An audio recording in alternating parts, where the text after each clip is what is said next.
14 तारीख को मैं फाजिलपुर अपने ऑफिस से निकला था और घर के लिए निकला था और बाय चांस कई बार मैं अकेला होता हूँ, उस दिन भी अकेला ही था और उस दिन मेरे ऊपर गांव के पीछे वाले रोड पे सेक्टर 71 में गोलियां चली।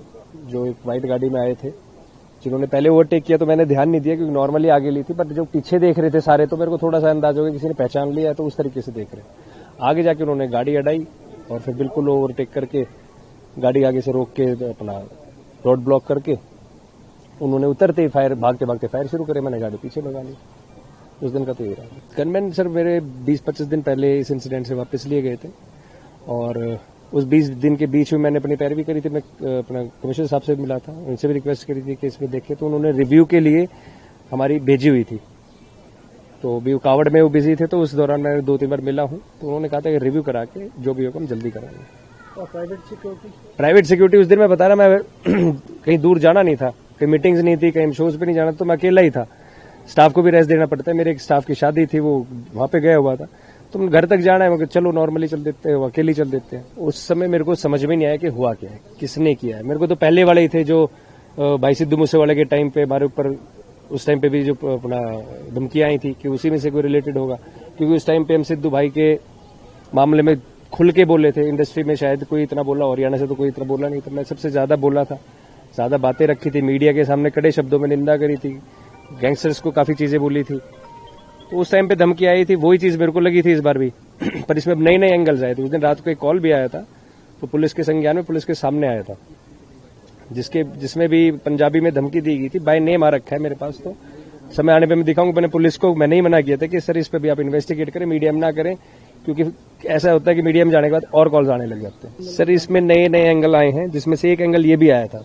तो मैं इसमें बोलना चाहूंगा कि जो दीपक नांदल है, सुनील सुडानिया है, इंद्रजीत जो नाम आए हैं इसमें, इनसे मेरा ऐसा कभी कोई बड़ा लेना देना नहीं रहा। हाँ, मेरे साथ दीपक का काम रहा है।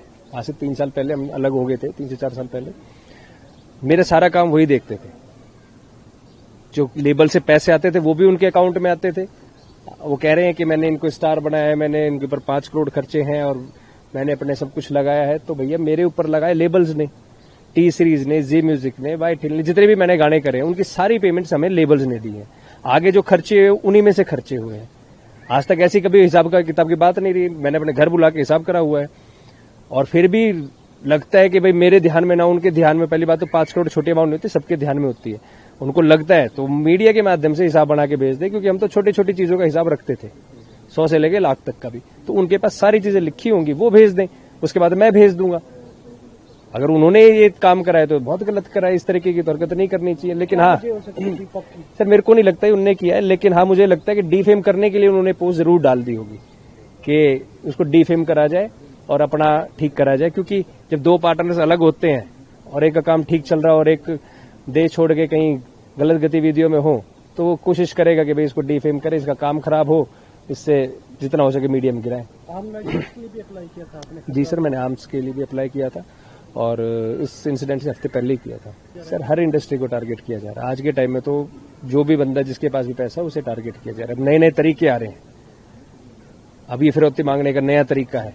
अगर उन्होंने ये चीज करी है, अगर दीपक का जहां नाम आ रहा है कि भाई उन्होंने ये करा है, तो ये भी एक नया तरीका है, नया ट्रेंड है कि ब्लैकमेल करके पैसे ले। 5 करोड़ का हिसाब तो हिसाब के तरीके से करते। ये कौन सा तरीका होता है पैसे मांगने का? तो आजकल फिरौती मांगने के भी तरीके बदल गए हैं। पहले थे कि गाने दे दो, फलाने लेबल को दे दो, लेबल से पैसे उठा लेते थे गैंगस्टर्स। शोज करवा लेते थे, इवेंट मैनेजमेंट से पैसे ले लेते, वो फलाने सिंगर जाके शो करके आते। तो तरीके बहुत है इनके पास। बस यही है कि पुलिस इसमें डीपली इन्वेस्टिगेट करे, सच्चाई को सामने लाए। जिसने भी किया है, जैसे भी किया है, जो भी है, उस पुलिस से मेरी रिक्वेस्ट है कि इसमें अच्छे से कार्रवाई करें और इसमें बिल्कुल चीज को क्लियर करके दें। इंडस्ट्री से कोई सहयोग नहीं मिला? इंडस्ट्री से सर इस मामले में कोई सहयोग नहीं करता। सिद्धू मूसेवाले के टाइम पे मैंने सहयोग किया था। पिछले 2 साल से सिक्योरिटी में रहना पड़ता है। गैंगस्टर पीछे लगते हैं, कोई नहीं चाहता कि किसी के पीछे गैंगस्टर्स लगे। कोई भी इंडस्ट्री का हो, कहीं का भी हो, सबके फोन मेरे पास आए, एक एक आदमी के, एक एक सिंगर के, सबके जितने भी मेरे नोन है सबके फोन आए। लेकिन मैं भी नहीं कहता कि भाई तुम पोस्ट डालो, फलाना करो, उनको टारगेट करा जाएगा मेरे बाद। एक अंतिम सवाल, गुरुग्राम पुलिस पर कितना भरोसा है? गुड़गांव पुलिस पे मेरे को पहले भी पूरा भरोसा रहा है। अपने कमिश्नर गुड़गांव पे मेरे को पूरा भरोसा है। मैं 2 से 3 बार मिला हूं, उन्होंने अच्छे से मेरी बात सुनी है, हर बात का उन्होंने ध्यान दिया है। सिक्योरिटी के भी लेके उन्होंने कभी मना नहीं किया, रिव्यू पे उन्होंने दी हुई थी और उन पर पूरी उम्मीद है और इसको डीपली वो इन्वेस्टिगेट करें, मेरी उनसे रिक्वेस्ट है।